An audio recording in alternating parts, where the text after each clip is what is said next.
Hey, amazing students. All right, so we are starting a new unit, and that unit is called Pythagorean Theorem.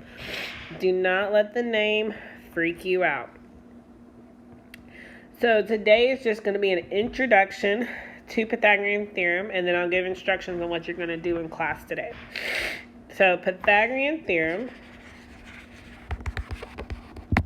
is only for right triangles.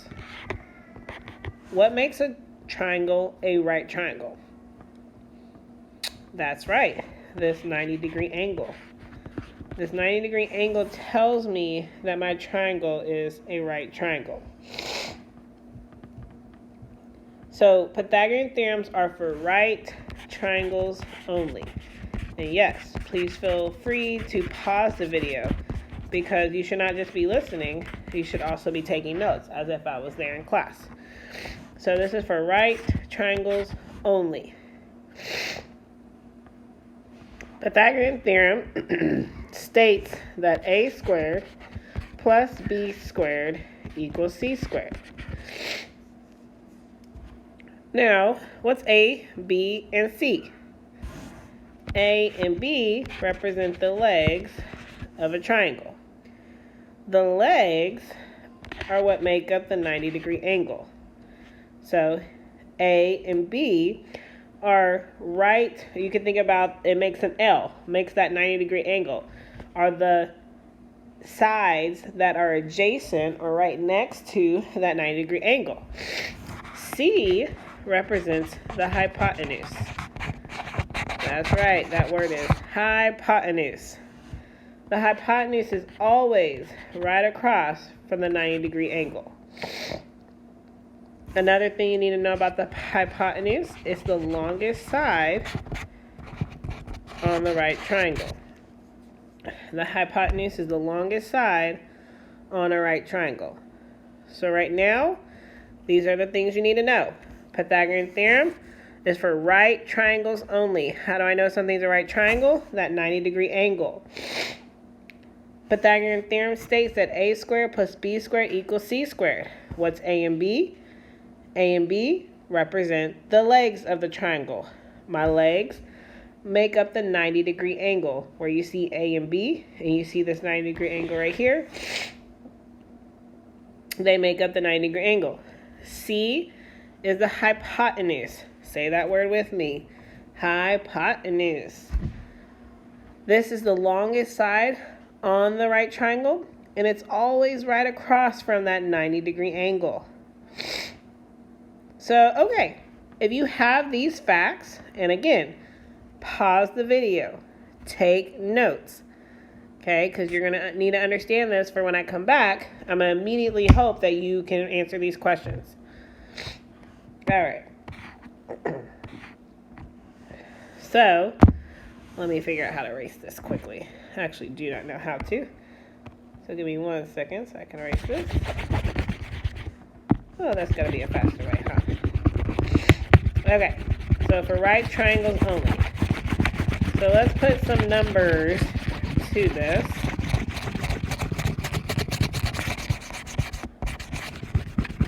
Okay, and I'm sure, again, there was a faster way to do that. Maybe I'll figure it out next time.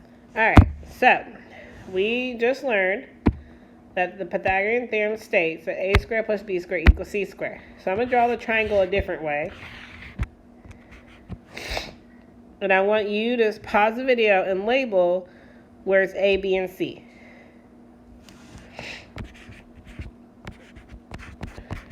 So remember, A and B represent the legs of the triangle. They make up the 90-degree angle. So if this is my 90-degree angle, then I know A and B are here. I could have put A on the other side and B on the other side. Doesn't matter. They just make up the legs. And C, the hypotenuse, is always right across from the 90-degree angle. And remember, what is that word called? The hypotenuse.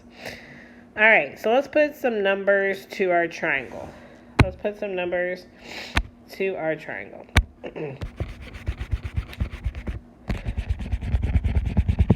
Let's see. Let's say we have the numbers 3, 4, 5. I want to prove that this is a right triangle. Well, I can't just say, oh, the 90-degree angle, it's a right triangle. Let me go ahead and erase that 90-degree angle.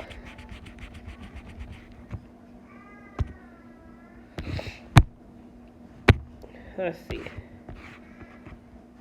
So, first thing we need to do is always label.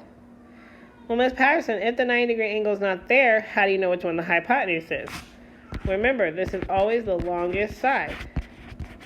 So if I have the numbers 3, 4, and 5, I know that this has to represent the hypotenuse. Then, that means I can label my other sides A and B. From here, I'm just plugging in numbers. Remember, I labeled them so I know where they go. So the Pythagorean Theorem says a squared plus b squared equals c squared. So 3 is what I put as a. So 3 squared plus, let me erase this.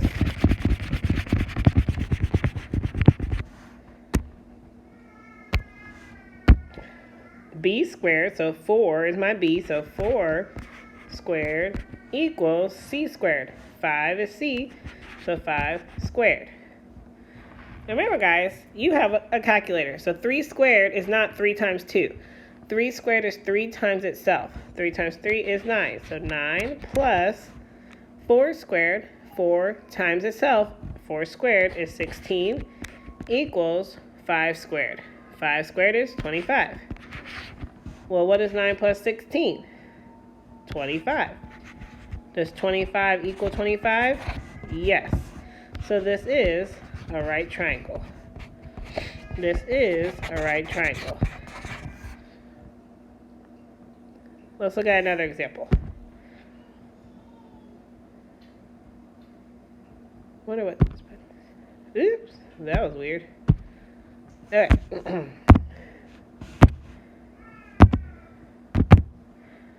Alrighty.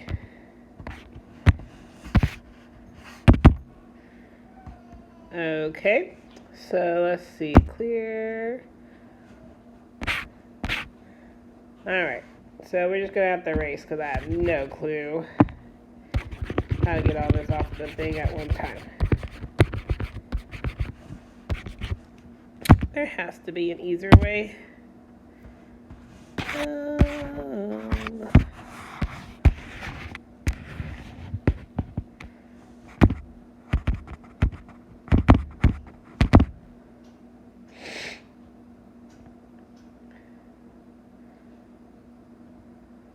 Okay, I see what that is. Excuse me. Alrighty. So let's just erase.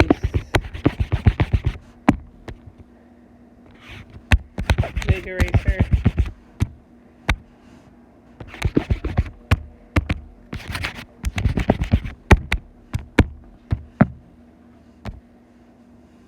See, my goodness, it just won't do anything right now.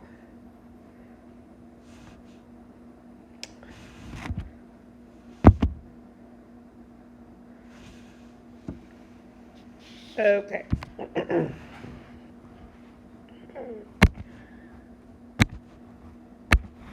Alright, so we're just going to do that way. Okay. So, we'll make another right triangle. We don't know if it's a right triangle. We want to prove to see if it's a right triangle. And I'm using easy numbers right now. Okay, pause the video. Try to figure out if that is a right triangle. A squared plus b squared equals c squared. I'm going to label. And I remember, c has to be the biggest side. So the 4 would be c. I'm just going to label this a and this b. And I'm plugging in my numbers. Again, pause the video. Try it yourself. So 2 squared, because a is 2, plus 3 squared, because 3 is b. And c squared, we labeled c as 4, 4 squared. 2 squared is 4. 3 squared is 9. 4 squared is 16. What's 4 plus 9? 13. Does 13 equal 16? No. So this is not a right triangle.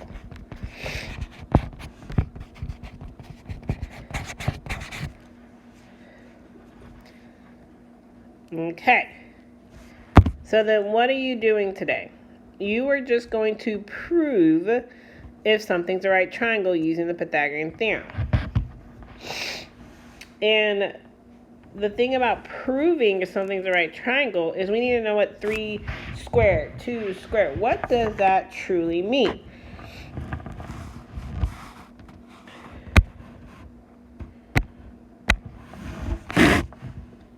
So, I'm going to go back to our original one. 3 squared. Well, 3 squared would be a 3 by 3 square, right? And you're going to have to forgive my drawing skills. But I have 3 squared, which would create 9 blocks here. And I have 4 squared. Again, forgive my drawing. Which would be 16. So going back to a squared plus b squared equals c squared. We knew that a I labeled as 3 previously. 3 squared plus 4 squared should equal 5 squared if this is a right triangle. Well, 3 squared is literally 9 blocks. 1, 2, 3, 4, 5, 6, 7, 8, 9. A 3 by 3 square. Plus 4 squared. 1, 2, 3, 4, 5, 6, 7, 8, 9, 10, 11, 12, 13, 14, 15, 16. A 4 by 4 square would be 16 blocks. Should equal 25 squared. So, 25. That means I should be able to fit all of these blocks plus all of these blocks into the hypotenuses box, because 3 squared plus 4 squared should equal c squared, which it does here. 25 equals 25. But what if you had a picture that looks like this? Where it gave you a triangle with some squares around it, and it gave you numbers like 3 centimeters, 16 centimeters squared, 25 centimeters squared. Well, we need to break these numbers down. 3, 16, and 25 are not all my side lengths. Notice how everything is labeled. This says 3 centimeters, but this says 16 centimeters squared. 16 centimeters squared, 25 centimeters squared. What do you think that squared means on the unit? Well, that tells me the side length has already been squared. While 3 represents the side length of the triangle. 16 centimeters squared represents the area of the square. So going back to like the first 9 weeks, if I know that the area of a square is 16 centimeters squared, how did we find the side length? Well, what's the opposite of squaring something? We square rooted it. So the square root of 16 is 4. So that would be a 4 by 4 square. So the side length here is 4.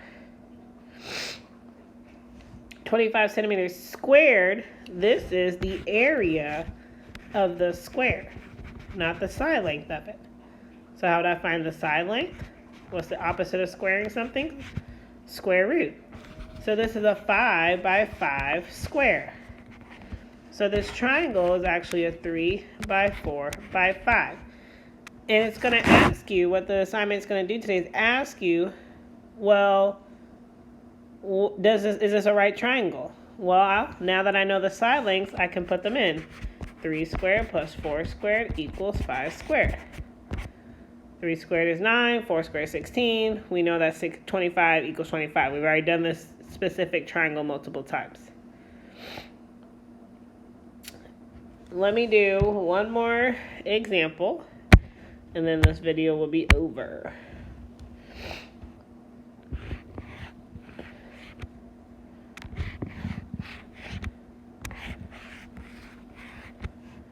So we want to see if the following is a right triangle. If these squares would make up a right triangle. And before we just put, oh, 8 is A, 36 is B, 100 is C, we have to pay attention to how they're labeled. So let me write down my Pythagorean theorem. We always write it down. A squared plus B squared equals C squared. 8 centimeters would represent one of the side lengths of the square because it doesn't say 8 centimeters squared. 36 centimeters squared represents the area of that square. So how would I figure out the side length? That's right, square root it. So this would be a 6 by 6 by 6 square, because 6 times 6 equals 36. So 6 actually represents the side length. 8 represents the side length. And 100 centimeters squared, is that a side length or is that the area of the square? Correct. It is the area of the squared. So the square root of 100 is 10. So that means the side length is 10. So what represents the legs and which represents the hypotenuse? If we're trying to make these squares into a right triangle, what would represent the legs and what would represent the hypotenuse? Again, I highly suggest take a moment to pause the video, try it yourself. If you're just watching this and like, oh, check off, my list is checked off, I watched the video, you're not helping yourself. So I'm just going to label my legs and my hypotenuse. Well, Miss Patterson, how did you know 10 centimeters was your hypotenuse? Because that's the longest side. We have 6, 8, and 10 centimeters would be the longest side. So I'm going to put it into my Pythagorean theorem. I labeled A as 6, so 6 squared, plus B, I labeled as 8, so 8 squared, equals C squared. C is 10, so 10 squared. 6 squared is 36, plus 64 equals 100. Well, what is 36 plus 64? 100. Does 100 equal 100? Yes. So this is a right triangle. All right, guys. So from here, I want you working on that quiz that is on the module. And then I want you, as a group, to pay attention to the directions on Canvas. Pick a square of numbers to complete as a group and prove if it's a right triangle. On the board in the back, there's a example of how to prove if something's a right triangle. You cannot use the 3 by 4 by 5 right triangle. All right, miss you much. Have a great day.